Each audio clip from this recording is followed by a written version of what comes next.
After the debate, I went to Palm Springs, where I sat down with billionaire businessman Charles Koch, chairman and CEO of Koch Industries. I asked him if he wants candidates to focus on debt and deficits in the upcoming election. If not, what?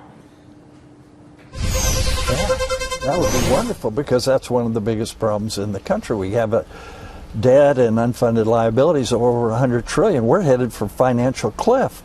And people want these programs, but they're not sustainable at this level.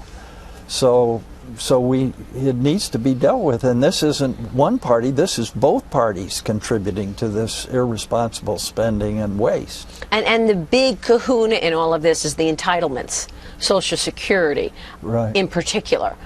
How do you think we actually move the needle on this? I mean, what kind of changes do you think make sense? Well, I think we need to consider that people are living longer and will live longer, and then we need to allow innovation to occur rather than all these regulations and other things that are stifling it.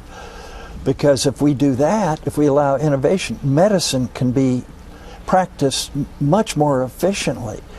Everything through economy can, but we need to get rid of these misguided policies that are stifling these opportunities to make these fabulous improvements in everybody's life. Yeah, and on a smaller scale, we talked earlier, and you made the point that Uber, it's a great service, and yet they're trying to stop it from moving forward, even though that service is probably better. It's being done better than what's on the market already. Right, and how do we know that? Because that's what customers want.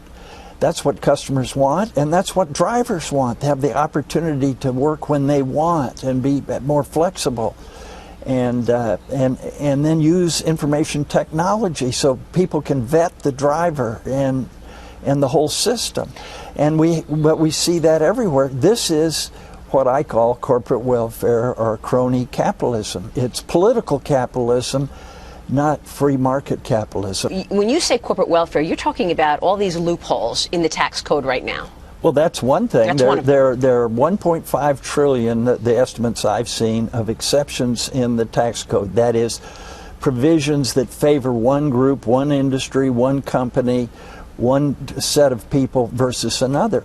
And we need, like we need everywhere, we need to put the consumer and the customers back in charge of the economy, rather than the government, through the tax code, through regulations, through import tariffs, through mandates, not allowing the consumers to make the choice, but those in politics and the bureaucracy making the choice.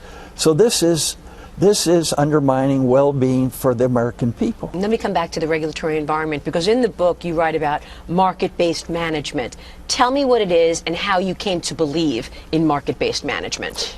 Well, the essence of market-based management is that the way in a proper society, the way you succeed is not by focusing on how you maximize profit, but how do I maximize the value I create for others? How do I best help others improve their lives? So you focus on building capabilities to better help you create value for others. And then you focus on those opportunities for which your capabilities will create the most value. And so you pay people based on performance. You actually respond to the amount of value they're creating. Right, and that's the way you in a free society, you want an entrepreneur like a Bill Gates or somebody who comes up with the developments that improve people's lives. We want them rewarded because we want them to do more. Just like no one's unhappy that LeBron James makes all that money, because it's obviously he creates value. And that was Charles Koch, chairman and CEO of Koch Industries. Don't miss